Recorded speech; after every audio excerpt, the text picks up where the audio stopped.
ఈరోజు మీ ముందుకి రావడానికి ప్రధానమైన కారణం 2004లో శంకుస్థాపన చేసినప్పుడు దివంగత మాజీ ముఖ్యమంత్రి రాజశేఖర్ రెడ్డి గారు శంకుస్థాపన చేసినటువంటి తెలంగాణ సంబంధించినటువంటి ఎల్లంపల్లి ప్రాజెక్టుకు సంబంధించినటువంటి అంశాలు మీ ముందుకు తీసుకురావడం జరిగింది. ముఖ్యంగా ఈ మధ్యలో ముఖ్యమంత్రులకు కానీ మంత్రులకు కానీ ఎమ్మెల్యేలకు కూడా తెలంగాణ ప్రాజెక్టుల పైన అవగాహన లేక వాళ్ళు ఏం మాట్లాడుతున్నారో తెలియనటువంటి పరిస్థితి ఈ తెలంగాణ రాష్ట్రంలో దాపురించింది. నిజంగా చాలా ఒక దిక్కు నవ్వస్తాంటే ఒక దిక్కు ఏడుపస్తాంది. రేవంత్ రెడ్డి మాట్లాడిన స్వయంగా ఆయన ఈ రాష్ట్ర ముఖ్యమంత్రి, ఒక ముఖ్యమంత్రిగా ఉండి అది ఎల్లంపల్లి ప్రాజెక్టు పైన కానీ మల్లన్న సాగర్ ప్రాజెక్టు పైన తను మాట్లాడినటువంటి వ్యాఖ్యానాలు, అదేవిధంగా యథా రాజా తదా ప్రజ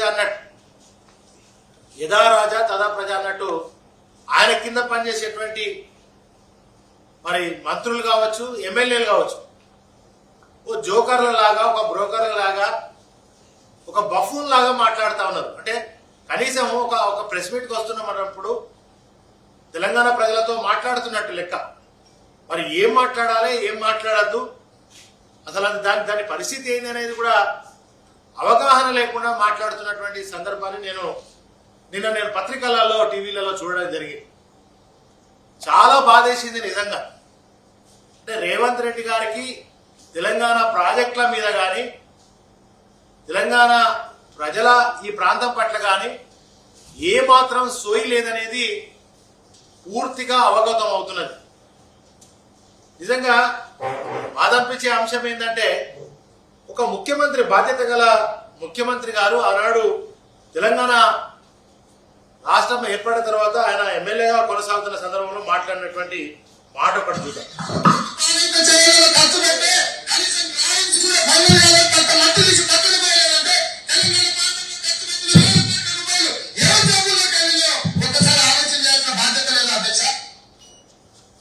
ఇది తెలంగాణ ప్రభుత్వం వచ్చిన తర్వాత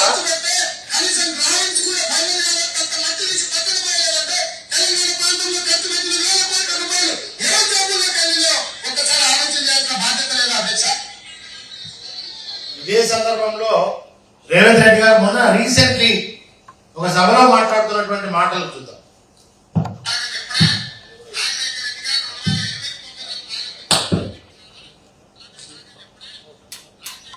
మైక్ వస్తుంది.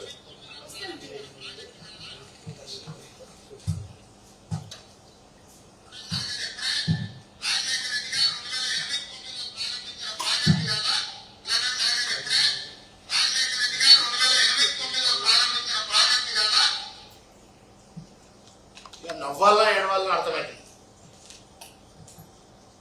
రాజశేఖర్ రెడ్డి గారు మల్లన్న సాగర్ ప్రాజెక్టు 2008-9లో శంకుస్థాపన చేసి ప్రాజెక్టు కట్టిండట. ఇది 2018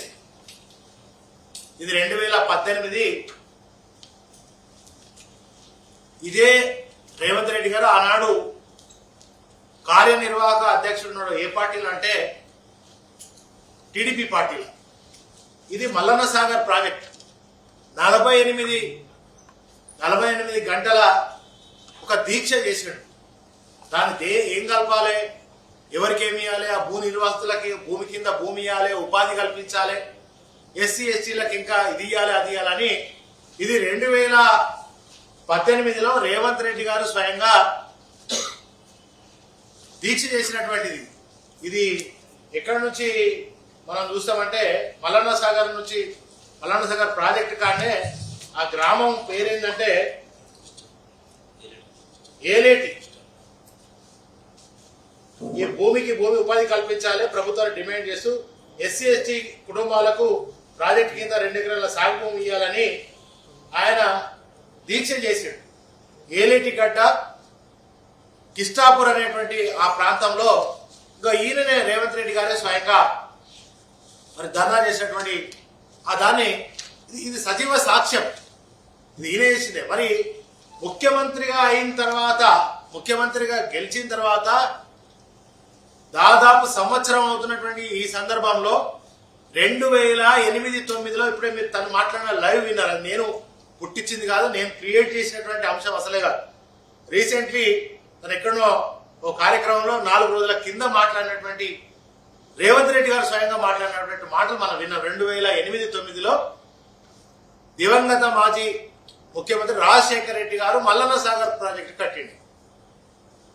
అదే కాకుండా దానికి ఆయన కింద పనిచేసేటువంటి మంత్రులు, ఎమ్మెల్యేలు ఏం మాట్లాడతారంటే, మరి ఈ శ్రీపాద ఎల్లంపల్లి ప్రాజెక్టు గోదావరి జలాలు బీఆర్ఎస్ పార్టీకి అంటే టీఆర్ఎస్ పార్టీకి సంబంధమే లేదు. అసలు బీఆర్ఎస్ పార్టీకి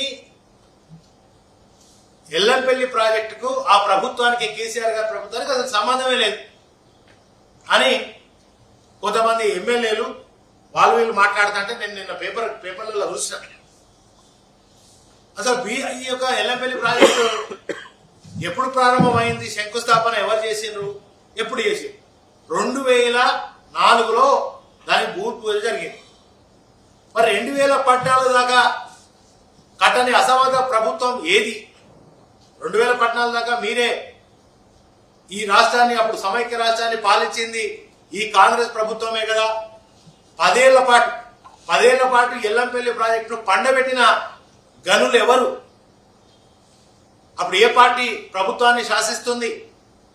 అది తెలియకుండా ఎల్లంపల్లి ప్రాజెక్టుకు 2014 తర్వాత 2 ఏళ్లలో సుమారుగా 2000 పైచిలకు కోట్ల రూపాయలతో దాన్ని ఖర్చు పెట్టి తెలంగాణ రాష్ట్ర ప్రభుత్వం ఆనాడు మరి ఇదే 2004లో 3177 కోట్ల రూపాయలతో ఈ పనులు ప్రారంభం చేస్తే తెలంగాణ వచ్చే నాటికి 3034 మరి 347 కోట్ల రూపాయలతో వీళ్ళు ఖర్చు పెట్టి దాని కెపాసిటీ ఎంతనయ్యా అంటే 20 టీఎంసీలు.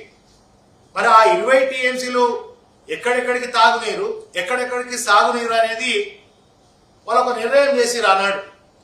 హైదరాబాద్కు తాగునీరని, పెద్దపల్లి జిల్లా రామగుండం ఆ ఇతర ప్రాంతాలు అక్కడ ఉన్నటువంటి నియోజకవర్గాలన్నిటి కూడా సుమారుగా 1,00,000 పైచిలకు ఎకరాలకు నీళ్లు ఇవ్వాలనేది ఒక కాన్సెప్ట్, ఒక ఉద్దేశంతో మాట్లాడడం జరిగింది.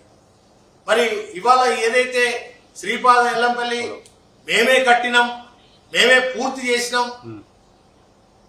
పూర్తి చేసినాం అని చెప్తున్నటువంటి దిక్కుమాలిన రేవంత్ రెడ్డి ముఖ్యమంత్రి, దాని కింద పనిచేసేటువంటి కొంతమంది ఎమ్మెల్యేలు ఒకసారి ఆలోచన చేయాలి. మీరు పూర్తి చేసిన తర్వాత 2014 నుంచి 16 వరకు మరి దాదాపుగా 2072 కోట్ల రూపాయలు ఎవరు ఖర్చు పెట్టిండ్రు? ఏ ప్రభుత్వం ఖర్చు పెట్టిండ్రు? ఎవరు దాన్ని పూర్తి చేసిండ్రు? 2016లో ఇదే స్వయంగా కేటీఆర్ గారు మరి ఈ గోదారమ్మ నీళ్లను హైదరాబాద్ తాగునీటిని అందజేసి ఆ గోదావరి తల్లిని మీద నీళ్లు తల్లుకున్నాడు. అప్పుడు ఏ ప్రభుత్వం ఉన్నది? ఏ ప్రభుత్వం దాన్ని పూర్తి చేసింది? మరి 2072 కోట్ల రూపాయలు ఖర్చు పెట్టింది కాంగ్రెస్ ప్రభుత్వమా, బీఆర్ఎస్ ప్రభుత్వమా? బీఆర్ఎస్ ప్రభుత్వం సంబంధం లేదనేటువంటి నాయకులారా ఒకసారి ఆలోచన చేయండి. ఎన్నికల కంటే ముందు అబద్ధాలు ఆడుతుంది, ఎన్నికల కంటే ముందు అబద్ధాలు ఆడి మోసం చేసి గెలిచిరి. గెలిచిన తర్వాత కూడా మళ్ళీ నిరంతరంగా అబద్ధాలు ఆడి 2 ఏళ్లుగా ఏం చేయకపోగా మరి బీఆర్ఎస్ ప్రభుత్వం పూర్తి చేసి, బీఆర్ఎస్ ప్రభుత్వం కేసీఆర్ గారి నాయకత్వంలో సాగునీళ్ళు ఇచ్చి, తాగునీళ్ళు ఇచ్చి మరి తెలంగాణ రైతాంగాన్ని, హైదరాబాద్ ప్రజానికాన్ని వాళ్ళకు నీళ్ళు ఇస్తే అది కూడా తెలియనటువంటి సోయలైనటువంటి ముఖ్యమంత్రి గారు కానీ, మాట్లాడుతున్నటువంటి ఎమ్మెల్యేలు కానీ, మంత్రులు కానీ ఒకసారి చదువుకోండి, ఒకసారి ఆలోచన చేయండి.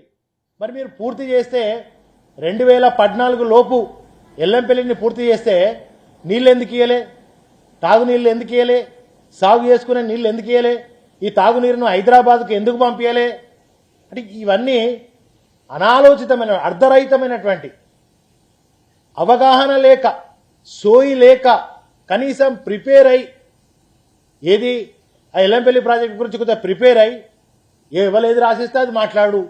ఇవాళ గాంధీ భవన్లో కూర్చున్నాడు గాడిదలాగా అరుపులు, గాంధీ భవన్లో కూర్చున్నాడు గాడిదలాగా అరుపులు అడుచుడు తప్ప అసలు నిజాలేంది అనేది తెలుసుకొని మాట్లాడాలనేది నేను విజ్ఞప్తి చేస్తున్నా మీ అందరికి కూడా. మరి ముంపు బాధితులకు పైసలు ఎవరు ఇచ్చారు? ఇదే ఎల్లంపల్లి ప్రాజెక్టులో ముంపు బాధితులకు పైసలు ఎవరు ఇచ్చారు, దాన్ని ఎవరు పూర్తి చేశారు? ఇప్పటికైనా కొద్దిగా తెలుసుకొని జ్ఞానం తెచ్చుకొని మాట్లాడితే మంచిగా ఉంటుంది. దీనిలో ఒక భాగంగా మీకు ఒక మా కాన్స్టిట్యున్సీ ఇష్యూ కూడా చెప్పాలి. నారాయణపేట రిజర్వాయర్ ఏదైతే ఉందో అది కూడా ఎల్లంపల్లిలోని ఒక భాగమే.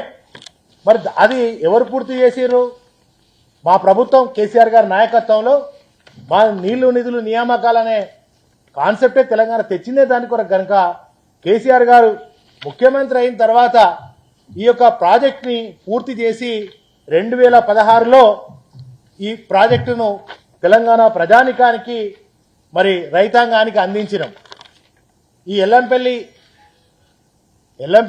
ప్రాజెక్టు పైనే ఇక్కడ ఉన్నటువంటి అది చొప్పదండి నియోజకవర్గం కావచ్చు, వేములవాడ నియోజకవర్గం కావచ్చు, దీని మీద డిపెండ్ అయ్యే రైతులు సుమారుగా 70 నుంచి 80 వేల ఎకరాలు ఈ ఎల్లంపల్లి ద్వారానే వస్తుంది. మరి మీరు పూర్తి చేసిర్రా? ఇప్పటికైనా అలా నీళ్లు ఉన్నాయా? ఒకసారి ఆలోచన చేయండి. 10 అక్టోబర్ మాసం 2016లో ఈ యొక్క డెలివరీ సిస్టమ్ను 2014 మా ప్రభుత్వం రాగానే డెలివరీ సిస్టమ్ను మేమే నిర్మాణం చేసి మరి అక్కడ 2016లో బీఆర్ఎస్ ప్రభుత్వం ఆనాటి ఎంపీ వినోద్ కుమార్ గారు అక్కడ ఇనాగ్రేషన్ చేసి నీళ్ళు ఇచ్చారు. మరి అదేవిధంగా 2016లో 11వ నెలలో ఫాజల్ నగర్ వేములవాడ నియోజకవర్గంలో ఫాజల్ నగర్ అక్కడికి హరీష్ రావు గారు ఆనాడు నీటిపారుదల శాఖ మంత్రి అక్కడ పనులన్నీ పూర్తి చేసి మొట్టమొదటిసారిగా ఆ నీళ్లను ఫాజల్ నగర్ వేములవాడ కాన్స్టిట్యున్సీకి ఇవ్వడం జరిగింది. కనుక ఇవన్నీ తెలియకుండా అవగాహన లేకుండా అర్ధరహితంగా మళ్ళీ అబద్ధాలే మాట్లాడతాం, అబద్ధాలు మాట్లాడి మోసం చేసి అందలమెక్కినాం. మళ్ళీ ఇప్పుడు కూడా ఈ తెలంగాణ ప్రజలను ఇంకా వంచిస్తాం, ఇంకా మోసం చేస్తాం అనేటువంటిది తప్ప మీరు ఒక్కసారన్నా నిజాలు మాట్లాడి ప్రజలను నిజంగా ఇవాళ పక్కదారి పట్టకుండా ఈ యొక్క పొలిటికల్ డ్రామా చేయకుండా డైవర్షన్ రాజకీయాలు చేయకుండా ప్రజలకు నిజంగా ఏదైనా చేద్దామనేటువంటి సోయిని ఇప్పటికైనా తెచ్చుకుంటే మంచిదనేది నా ఉద్దేశం. అది ముఖ్యమంత్రి గారు కానీ ఎమ్మెల్యేలు కానీ మీరందరూ కూడా ఆలోచన చేస్తే మంచిది. మరి ఈ రిజర్వాయర్ ఈ యొక్క ఎల్లంపల్లి ప్రాజెక్టు ద్వారా మనం ఇంతకుముందు అనుకున్నాం రామగుండం ఫర్టిలైజర్స్ కూడా మనం దాదాపుగా 6 టీఎంసీల నీళ్ళు ఇస్తున్నాం. అదేవిధంగా మరి మిషన్ భగీరథ నీళ్లను మన మిషన్ భగీరథ కేసీఆర్ గారి నేతృత్వంలో ప్రతి ఇంటింటికి మంచినీళ్ళు అందించాలనే ఒక సంకల్పంతో మిషన్ భగీరథ కూడా మనం దీన్ని దాదాపుగా కొన్ని లక్షల క్యూసెక్ల నీళ్లను కూడా అందజేస్తున్నాం. వీటితో పాటుగా 1.65 లక్షల ఎకరాలకు సాగునీరు కూడా ఎల్లంపల్లి ద్వారా ఇస్తా ఉన్నాం. మరి మిడ్డుమానేరు మీద కూడా మా ప్రభుత్వం ఖర్చు పెట్టింది సుమారుగా 1586 కోట్ల రూపాయలను ఖర్చు పెట్టి దాన్ని పూర్తి చేసి యావత్ తెలంగాణ రైతాంగానికి సుమారుగా 45 లక్షల ఎకరాలకు సాగునీరు అందే విధంగా రూపకల్పన చేసి దాన్ని పూర్తి చేసుకున్నటువంటి సందర్భం. మరి ఎల్లంపల్లిలో ఎన్ని నీళ్లు ఉంటాయి? 20 టీఎంసీల నీళ్లు ఉంటాయి. మరి ఆ 20 టీఎంసీల నీళ్లు మనం రామగుండం కనుక్కున్నాం. అదేవిధంగా అక్కడ ఉన్నటువంటి పెద్దపల్లి జిల్లాలో ఉన్నటువంటి ఆ నియోజకవర్గాలు పోంగా మరి 20 టీఎంసీల నీళ్లు మీరు హైదరాబాద్కి తరలిస్తామని అంటే మరి అక్కడ అసలు ఎన్ని నీళ్ళు వస్తాయి? ఎన్ని నీళ్ళు లభ్యత ఉన్నది? అసలు 5 టీఎంసీల లభ్యత కూడా పూర్తిగా లేనటువంటి కాడ ఇవాళ మనం ప్రాజెక్టు నిర్మాణం చేసుకొని ఆడ ఆ నీళ్లు ఎట్లా సరిపోతాయి? అసలు ఇప్పుడు మీరు కేటాయించినటువంటి ఈ రామగుండము ఏదైతే ఫర్టిలైజర్స్ అండ్ కెమికల్స్ కంపెనీ ఉందో దానికి పోను, అదేవిధంగా మిగతా మంచి సాగునీరుకు పోను. అసలు అక్కడ నీళ్లు ఎల్లంపల్లిలో నీళ్లే మనకు కనబడతలేవు. కనుక మనం మీరు ఒక్కసారి ఆలోచన చేయండి, అక్కడ ఉన్నటువంటి 20 టీఎంసీల నీళ్లు దానికే సరిపోతున్నాయి. ఇక మీరు హైదరాబాద్కు తరలించడానికి నీళ్లు ఎక్కడి? కాళేశ్వరం ప్రాజెక్టు కడితేనే ఆ కాళేశ్వరం ప్రాజెక్టు ద్వారా దానిలో ఒక భాగమైనటువంటి ఎల్లంపల్లి, మేడిగడ్డ, అన్నారం, సుందీళ్లతో పాటుగా ఎల్లంపల్లికి నీళ్లు తీసుకొచ్చుకొని ఈ ఎల్లంపల్లి ద్వారా మరి నందిమేడారం నుంచి గాయత్రి పంపోజ్ నుంచి మిడుమానేరు నుంచి రంగనాయక్ సాగర్, అన్నపూర్ణ, మరి మల్లన్న సాగర్, కొండపోచమ్మ, బసవాపూర్ దాకా మొన్న సీఎం గారు కొబ్బరికాయ కొట్టిన గంధమల్ల దాకా ఈ కాళేశ్వరం జలాశయాలను మనం వాడుకుతున్నాం అనేటువంటి విషయాన్ని ఇప్పటికైనా మరి అవగాహన తెచ్చుకుంటే మంచిదని చెప్పి కాంగ్రెస్ నాయకులకు నేను తెలియజేస్తా ఉన్నా. అదేవిధంగా 557 మీటర్లకు మరి ఎత్తున ఉన్నటువంటి మల్లన్న సాగర్కు 100 మీటర్ల కింద ఉన్నటువంటి ఆ నీటిని ఎట్లా ఆకాశం మీదకి తరలిస్తారా? ఆ నీళ్ళని ఎట్లా తీసుకుపోతారు? ట్యాంకర్ల ద్వారా తీసుకుపోతారా? లారీల ద్వారా తరలిస్తారా? ఎట్లా తరలిస్తారు? ఎల్లంపల్లి ద్వారా నీళ్లు పోయే అవకాశం ఎట్లున్నది హైదరాబాద్కు? కనుక ఇవన్నీ తెలియకుండా ఆకాశంకెళ్ళి తరలించే అవకాశం ఏదైనా ఉందా? మరి ఈ మాట్లాడే ముఖ్యమంత్రికి కానీ, మాట్లాడే ఎమ్మెల్యేలకు, మంత్రులకు కానీ ఇంకొక దారి ఏదైనా ఉంటే చెప్పండి నాకు. ఎల్లంపల్లి నీళ్లను మీరు హైదరాబాద్కు కానీ పంట పొలాలకు కానీ అందించడానికి ఆస్కారం ఏదైనా ఉందా? ఆకాశంతో తరలిస్తారా? మీరు ఒక్కసారి ఆలోచన చేయాల్సిందిగా కాంగ్రెస్ నాయకులకు నేను విజ్ఞప్తి చేస్తా ఉన్నా. తెలంగాణ భవిష్యత్ అవసరాల కోసం, మరి వాళ్ళ దాహార్తి తీర్చడం కోసం, సాగునీటిని ఇవ్వడం కోసము మనం నిర్మించినటువంటి కాళేశ్వరం ప్రాజెక్ట్ ఏదైతే ఉందో దాని ద్వారా మరి ఇది సాధ్యమవుతుందని చెప్పి కేసీఆర్ గారు ఆనాడు ఆలోచన చేసి భావి తరాలకు 100 ఏళ్ళైనా 500 ఏళ్ళైనా తెలంగాణ కరువు రావద్దు, కటకాలు రావద్దు, మళ్ళీ తాగునీరు కానీ సాగునీరు కానీ ఇబ్బంది కావద్దని మరి అపార భగీరథమే ప్రయత్నం చేసి మరి కాళేశ్వరం ప్రాజెక్టు కట్టుకుంటే ఆ కాళేశ్వరం ప్రాజెక్టు కూలిపోయింది అంటారు. అసెంబ్లీ సాక్షిగా రేవంత్ రెడ్డి గారు కాళేశ్వరం ప్రాజెక్టు కూలిపోయిన దానికి, పర్రెబెట్టిన దానికి, కుంగిన దానికి అర్థం తెలవనటువంటి మరి కామన్ సెన్స్ లేని ముఖ్యమంత్రి ఇవాళ తెలంగాణలో పరిపాలన చేస్తాం. కామన్ సెన్స్ లేదు. కూలిపోవడం అంటే ఇప్పుడు మనం ఇక్కడ ప్రెస్ మీట్ జరుగుతూ ఉంది, ఇక్కడ మనం కూర్చోవడానికే ఆస్కారం ఉండదు. ఇది కూలిపోతే నేలమట్టమైంది అంటారు. మరి ఆ యొక్క ప్రాజెక్టు నేలమట్టమైందా? ఒక మేడిగడ్డ దగ్గర 2 పిల్లర్లు కుంగితే, పర్రె వాస్తే కూలిపోయింది అని అబద్ధాలు చెప్పి ఆయన పేరేంది, ఆయన కాదు అది చెప్తారు కానీ ఆయన మాట్లాడుతారు కదా,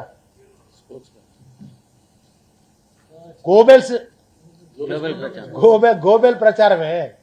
ఆ గోబెల్ ప్రచారం చేసుడు కూలిపోయింది తెలంగాణ ప్రజలు. అసలు కేసీఆర్ గారికి ఎక్కడ పేరు వచ్చింది ప్రపంచవ్యాప్తంగా? కాళేశ్వరం ప్రాజెక్ట్ కట్టిండు, బాహుబలి మోటార్లు తెచ్చిండు, అది దాని ద్వారా ఇంత ఎడారి లాంటి తెలంగాణను సస్యశ్యామలం చేయడానికి ఈ ప్రాజెక్టు దోహదపడుతుంది, ప్రపంచవ్యాప్తంగా పేరు వచ్చింది. ఇక అక్కడనే ఈయన మీద ఒక తప్పుడు ప్రచారం చేసి మరి ఇది కూలిపోయిందని చెప్పడానికి ఒక ప్రచారాన్ని చేయడం జరిగింది. అంటే ఇవో కరెంటు కూడా పోయింది, కాంగ్రెస్ వచ్చింది, కరెంటు కూడా పోయింది, కరువు కాటకాలు వచ్చినాయి, కాంగ్రెస్ పోయింది. ఇక కాంగ్రెస్ ఇక పరిస్థితి కూడా అదే పరిస్థితి, దాపురించే పరిస్థితి వస్తుంది. కరెంటు చూసారు కదా, ఇవన్నీ మనం సెల్ ఫోన్లో పెట్టుకొని చూడాల్సిన దౌర్భాగ్య పరిస్థితి వచ్చింది. అప్పుడు రెప్పపాటు కరెంటు పోలే. కేసీఆర్ గారు ఉన్నంత కాలం, కేసీఆర్ గారు 10 ఏళ్ల పాటు పాలన చేస్తే రెప్పపాటు కరెంటు పోలే. ఇక కాంగ్రెస్ వచ్చింది, కరెంటు పోయినాయి, నీళ్లు పోయినాయి, మరి పంటల పరిస్థితి దౌర్భాగ్య పరిస్థితి వచ్చేసింది. ఇవాళ ఎరువులు దొరకక, రైతాంగం ఎరువులు దొరకక ఎటువంటి పరిస్థితి అంటే మేము కాంగ్రెస్ కోటేసిగా చెప్పుతోటి కొట్టుకోవాలి, మా ఊళ్ళలోకి వస్తే చెప్పుతోటి కూడా కొడతామని చెప్పును చూపించేటువంటి పరిస్థితి ఇవాళ కాంగ్రెస్ వచ్చినాక తయారైపోయింది. అదే కేసీఆర్ గారు ఉన్నప్పుడు ఈ యూరియాను మరి బఫర్ స్టాక్ పెట్టి ఎప్పుడో మార్చి ఏప్రిల్లో తీసుకొచ్చి స్టాక్ పెట్టి ఎప్పుడైతే రైతులకు అవసరం ఉంటుందో అప్పుడు సంపూర్ణంగా రైతులకు అందజేసినటువంటి పరిస్థితి. ఇవాళ ఇదే యూరియా పరిస్థితి ఎట్లాంటి పరిస్థితి అయిపోయిందంటే రైతులు 3 నెలలుగా అరిగోస పడతా ఉన్నారు. మరి రైతులు అల్లాడుతున్నటువంటి పరిస్థితి వచ్చేసింది. రైతులు పసిపిల్లల్ని తీసుకుపోయి, మహిళలు, మా చెల్లెళ్ళు జ్వరాలు వచ్చినా, బాధలు వచ్చినా మరి అదే లైన్లు కట్టి, చెప్పుల లైన్లు పెట్టి, ఆధార్ కార్డు లైన్లో పెట్టి, ఒక ఆధార్ కార్డుకు ఒకటే బస్తా ఇస్తే 10 ఎకరాల రైతుకి ఎక్కడ సరిపోతుంది? దీనిలో ఒక పెద్ద కుట్ర నడుస్తుంది అనేది నేను ఈ మధ్యలో వింటా ఉన్నా. ఏం కుట్ర నడుస్తుందంటే గతంలో కేసీఆర్ గారు ప్రభుత్వం ఉన్నప్పుడు దీని మీద సబ్సిడీ ఇచ్చి ఎరువును యూరియాను తీసుకొచ్చేటవాడు. ఇవాళ సబ్సిడీ ఎత్తివేయాలనే ఒక కుట్ర చేసి ఈ యూరియాను కేంద్ర రాష్ట్ర ప్రభుత్వాలు ఇవాళ దాన్ని రాకుండా అంటే రైతులకు అందజేయకుండా అనే ఒక నానో అనే యూరియాను ఇవ్వాలని రకరకాల చేసి మరి సబ్సిడీ ఎత్తివేయాలంటే ఏదో ఒక కుట్ర చేయాలి, ఇంకొక దానికి అలవాటు చేయాలంటే మరి ఈ యూరియా ఇవ్వద్దనే కేంద్ర రాష్ట్ర ప్రభుత్వాలు నిన్న పొన్నం ప్రభాకర్ గారు ఏదో మాట్లాడుతూ బాధపడ్డట్టు యాక్షన్ చేసినట్టు నేను పేపర్లో కూడా చూసిన. ఇది ముందస్తు ఉండాలి మంత్రి గారు, మీరు ముందుగా ఆలోచన చేసి ఎప్పుడు ఏ ప్రజలకు ఏమవసరం అనేది చేస్తే బాగుంటుంది అనేది నా ఆలోచన. అదేవిధంగా సీతారామ ప్రాజెక్టు మీద కానీ మనం కట్టినటువంటి కేసీఆర్ గారి నాయకత్వంలో కట్టిన ప్రాజెక్టుల అన్నిటికీ కూడా మళ్ళీ ఈ రేవంత్ రెడ్డి గారే శంకుస్థాపన చేసినా నేనే కట్టినా అనేటటువంటి, చివరికి మన జిల్లా కలెక్టర్ కార్యాలయాలు కూడా నేనే భూమి పూజ చేసినా అనేటట్టున్నాడు.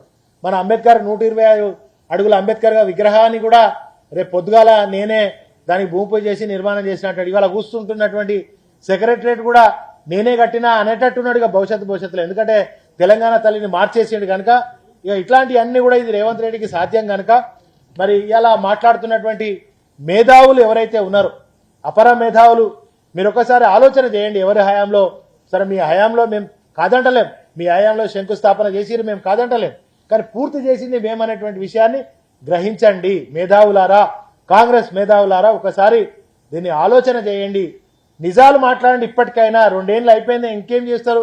రేపు ఏదైనా ఎలక్షన్లు వస్తే మిమ్మల్ని కర్రు కాల్చి వాత పెడతారు. మీకు తెలుస్తున్నది ఈ ఎన్నికలు ఎందుకు వాయిదా వేస్తున్నారు. అందుకే వాయిదా వేస్తే ఎట్లయినా ఓడిపోతామని చెప్పే ఇవాళ ఈ యొక్క కాంగ్రెస్ ప్రభుత్వం ఎన్నికలకు కూడా పోతలేదు. ఎన్నికల స్టంట్లో భాగంగా ఏదో చేసే ప్రయత్నం చేస్తున్నారు. కానీ మీరు ఏం చేసినా కూడా ఎట్టి పరిస్థితుల్లో రేపు ఏ ఎలక్షన్ వచ్చినా కూడా గెలవరు. మీరు ఎన్ని స్టంటులు వేసినా పొర్లు దండాలు వేసినా కూడా ఇలా ప్రజలు మిమ్మల్ని గెలిపించేటువంటి పరిస్థితి లేరనేటువంటి విషయాన్ని మీరు గ్రహిస్తే మంచిది. కనుక ఇప్పటికైనా కాంగ్రెస్ నాయకులారా, కళ్ళు లేని కబోదులారా, చెవులుండి వినలేనటువంటి మీరు తెలంగాణ బిడ్డలైతే కేసీఆర్ గారి నాయకత్వంలో జరిగిన అభివృద్ధిని, కాళేశ్వరం ప్రాజెక్టుని మరొకసారి మాట్లాడే ప్రయత్నం చేయకండి. తెలంగాణ ప్రజలు తిరగబడతారు. నేపాల్ ఎక్కడో జరిగిందట, మొన్న తిరగబడి చేసిరట. గట్లనే ఈ తెలంగాణ ఈ యొక్క ప్రభుత్వం పైన కూడా యువత ప్రజలందరూ కూడా తిరగబడే రోజులు వస్తున్నాయి. మొన్ననే నేను సోషల్ మీడియాలో చూస్తున్నా. నిజంగా ఒక ముఖ్యమంత్రిని పట్టుకొని బండబూతులు మాట్లాడుతా అంటే నాకు కొద్దిగా సిగ్గు అనిపించింది, బాధ అనిపించింది. నిజంగా ఒక ముఖ్యమంత్రి, రాజ్యాంగ బద్దమైనటువంటి హోదాలో ఉన్నటువంటి ఒక ముఖ్యమంత్రి, వయసులో చిన్నోడా పెద్దోడా ఇవన్నీ కాదు, ప్రజలు గెలిపించారు. అటువంటి ముఖ్యమంత్రిని పట్టుకొని ప్రజలు నానా బూతులు తిడతా ఉన్నారు. ఇప్పటికైనా మీరు కొద్దిగా సిగ్గు తెచ్చుకొని ఏం జరిగిందో, కేసీఆర్ గారి నాయకత్వంలో ఏ అభివృద్ధి జరిగిందో నాకు చెప్పాలి. ఇప్పుడు మా వైఎస్ రాజశేఖర రెడ్డి గారు ఆరోగ్యశ్రీ పెట్టిరు, మేము దాన్ని మార్చినామా? రాజశేఖర రెడ్డి గారు తెచ్చినామని చెప్తాం. అదేవిధంగా ఆయన ఫీజు రియంబర్స్మెంట్ పథకాన్ని తీసుకొచ్చాడు, అది కూడా మేము తెచ్చినామని చెప్తాం. రాజశేఖర రెడ్డి గారే తెచ్చినామని చెప్తాం. అదే మేము ప్రభుత్వంలో ఉన్నప్పుడు 10 ఏళ్ల పాటు రాజశేఖర రెడ్డి గారు ఏం తెచ్చినా, ఎన్టీ రామారావు గారు ఏం సంస్కరణలు చేసినా వారు చేసిరని చెప్పినాం. కేసీఆర్ గారు కూడా చేసినటువంటి వాటిని చెప్పాలి. మీరు ప్రజలు తిరగబడేదాకా చూసుకోవద్దని చెప్పి తెలియజేస్తూ ఎల్లంపల్లి ప్రాజెక్టు గురించి ఇప్పటికైనా కొద్దిగా నేర్చుకోరి, చదువుకోరి, ప్రెస్ మీట్లు పెట్టేటప్పుడు చూసుకొని వస్తే మంచిది. మరి ఈ యొక్క తలకాయ మీద మెడకాయలు ఉన్నటువంటి వాళ్ళకు తెలియదా అని ఒక ఎమ్మెల్యే మాట్లాడండి. మరి ఇప్పుడు ఇవన్నీ నిజాలు చెప్పినా కదా, ఎవరికి తలకాయ మీద మెడకాయ లేని వాళ్ళు రేవంత్ రెడ్డి మాట్లాడిన వాళ్ళ? ఇప్పుడు 2014లో మీరు పూర్తి చేసినరా? ఈ మాట్లాడినటువంటి నాయకులకు ఎవరికి తలకాయ మీద మెడకాయ లేదో కాంగ్రెస్ నాయకులు దీన్ని మాట్లాడేటప్పుడు కొద్దిగా ఒళ్ళు దగ్గర పెట్టుకొని, నోరు దగ్గర పెట్టుకొని మాట్లాడేటప్పుడు, ఇప్పుడు హరీష్ రావు గారు మాట్లాడిన దానిలో తప్పున్నదా? 100% వాళ్ళకు నాలెడ్జ్ నాటిది లేకనే మాట్లాడుతున్నారని చెప్పిండ్రు. అలా తప్పేం లేదు కదా. మరి ఎల్లంపల్లి ప్రాజెక్టు మేమే కట్టినాం, బరాబర్ మేమే కట్టినాం. మీరు శంకుస్థాపన చేసి మేము పూర్తి చేసినాం, మేము ప్రజలకు, రైతాంగానికి నీళ్ళు ఇచ్చినాం. మరి అవన్నీ కూడా నిజాలను నిజంగా ఒప్పుకొని రేపు మీరు భవిష్యత్తులోకి యూరియా ఎట్లా ఇవ్వాలి, యూరియా ఇచ్చే దమ్ము లేని వేస్ట్ గవర్నమెంట్, చెత్త గవర్నమెంట్, అసమర్థ ప్రభుత్వాన్ని పట్టుకొని ఇవాళ ఇంకా హరీష్ రావు గారు మాట్లాడితే ఏదో మాట్లాడతారు, కేటీఆర్ గారు మాట్లాడితే ఏదో మాట్లాడతారు. ఫస్ట్ గాంధీ భవన్ నుంచి మాట్లాడడం బంద్ చేసి, ప్రెస్ మీట్లు పెట్టడం బంద్ చేసి, మీరు ఇచ్చినటువంటి 420 హామీలుగా ప్రజలకు ఏమి ఇస్తారో చేయండి భయ్. రైతులకు ఏం చెప్పారు, ఫస్ట్ యూరియా ఇవ్వండి భయ్. ఇంకా 3 నెలల నుంచి కొట్లాడుతా ఉన్నారు. యూరియా ఎట్లా ఇవ్వాలి, రైతులకు రైతు భరోసా ఎగ్గొట్టింది ఎట్లా ఇవ్వాలి, రుణమాఫీ ఎగ్గొట్టింది ఎట్లా ఇవ్వాలి, గిది ఆలోచించండి అయ్యా. ప్రజల్లోకి రాండయ్యా మీరు, కాంగ్రెస్ ఎమ్మెల్యేలారా, మంత్రులారా. ఉత్తమ్ కుమార్ రెడ్డి కూడా వచ్చి గిట్ల ఇచ్చేస్తున్నాం నీళ్ళు అన్నారు. ఏవే నీళ్లు, ఎల్లంపల్లి నీళ్లు ఎవరికి ఇచ్చిందా? నారాయణపూర్కి వచ్చి ఇమీడియట్లీ నిర్వాసితులకు బాధితుల 15 ఆగస్టు లోపు నిర్వాసితులకు అందరికి ఇచ్చేస్తామని మేము ఇచ్చినాం నిర్వాసితులకు. కనుక మీరు ప్రజలకు ఉపయోగపడే, ప్రజలకు అవసరమే మీరు ఇచ్చినటువంటి హామీలు ఇవన్నీ నెరవేర్చే ప్రయత్నం చేయండి తప్ప మీరు ఈ అబద్దాలు ఇంకా మానుకోండి. అబద్దాలు ఆడడం మానేయండి, ప్రజలకు ఏదైనా చేయండి అని చెప్పి నేను విజ్ఞప్తి చేస్తాను.